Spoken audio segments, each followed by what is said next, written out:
to the Okinawans, before karate got introduced to Japan, the Okinawans used to have a phrase, Shu-Ha-Ri. The Shu is to basically copy, mimic, learn from your master and do everything his way, to learn the principles and to learn the body mechanics and all the concepts from your master.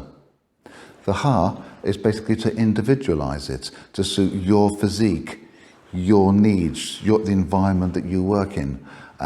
For example, if you're working as in law enforcement or as a bouncer or something like that, your requirements are going to be different from maybe a young lady who just wants to protect herself and keep out of trouble.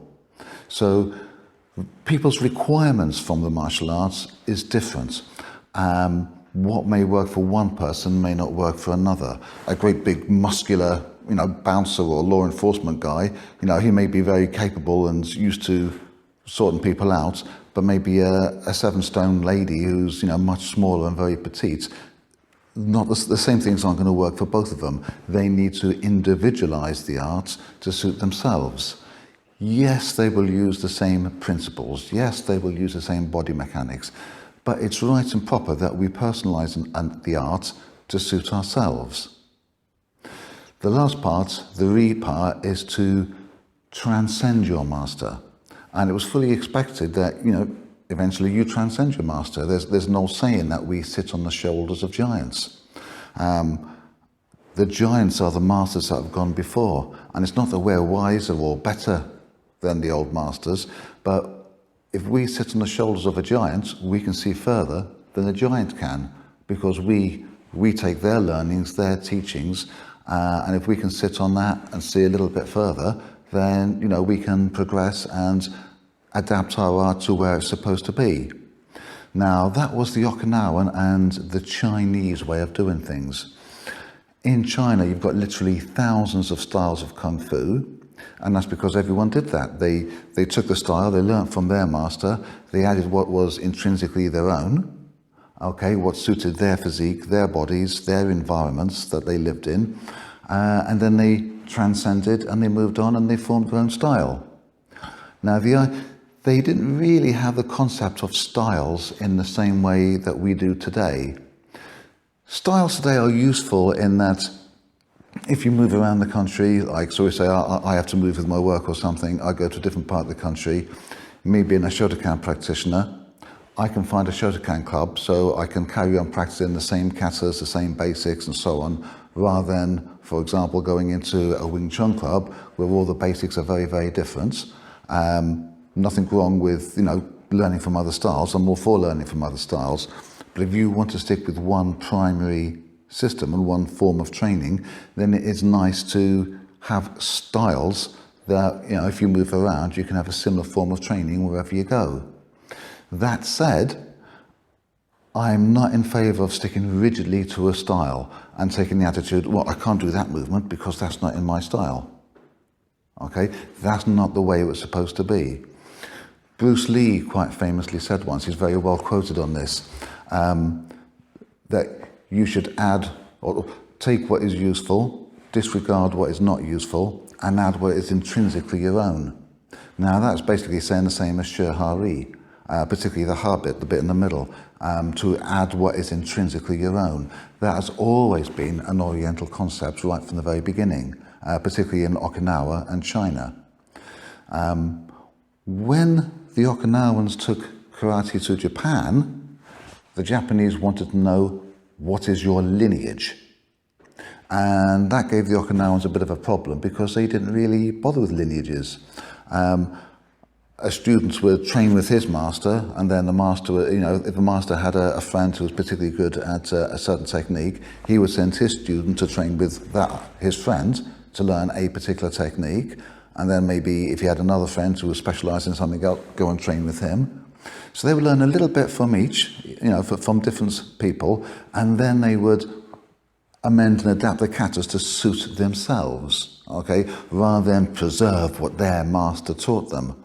The student was not expected to preserve the style the way their master taught them. So when the Japanese come up with this requirement of what is your lineage, the Okinawans had to go back and artificially create a lineage.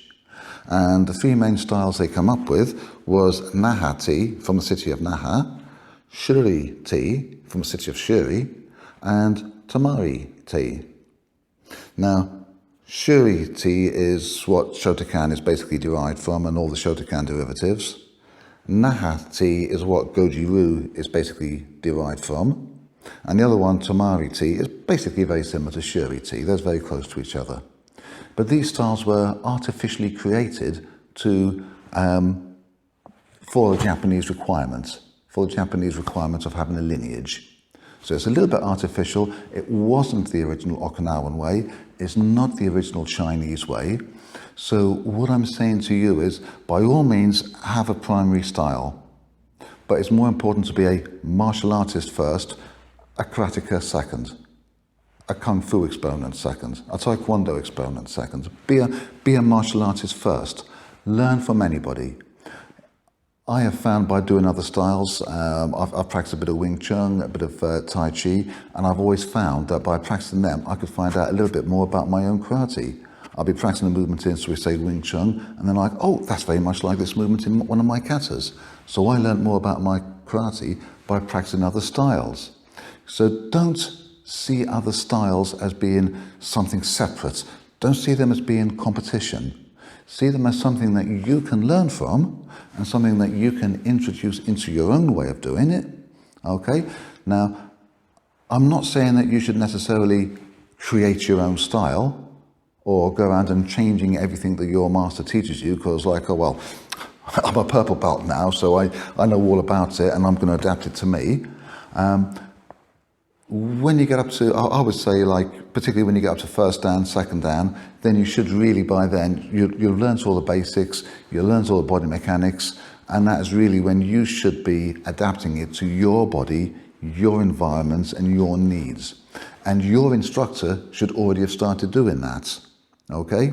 If your instructor is telling you that, you know, you've got to do a counter with a kick way up there to the head, and, you know, you're about 4'10", 5 foot or something, and he's telling you you've got to kick the head of someone who's 6 foot, it's obviously not going to work, okay? So you've got to adapt it to you, okay? To your needs, your requirements, your environment, whether you're just wanting it as a civilian defense system or whether you're working in law enforcement as a bouncer or something like that, you have to adjust karate or your martial art to you. Now, no offense to anyone, but I think the worst offenders for this is the Kung Fu world. Sometimes you'll see like, oh, we follow the system of the 34th Grand Master of the something or other Shaolin Temple, and we stick true to his teachings. Well, if you're sticking true to his teachings, if he was around today, he would tell you to adapt it to your surroundings. So you're not sticking true to his teachings because you should be adapting it to your environment.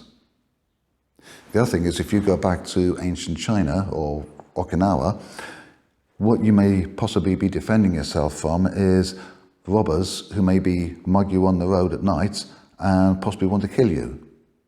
Whereas in this day and age, for us today, most of what we'll be facing, I'm not saying all, but most of it is social violence, okay, where it's somebody showing off to his mates and they're looking to beat you up, not to kill you. And we have the different legal requirements that if you defend yourself and you pick up a baseball bat and hit someone and crack their head open, you're in trouble with the law. That probably wasn't going to be an issue for someone in ancient China who got mugged on the road or somebody tried to mug them on the road. So we are in a very different environment, not just in terms of like lighting and streets and not walking through a dark forest, but in a legal environment as well.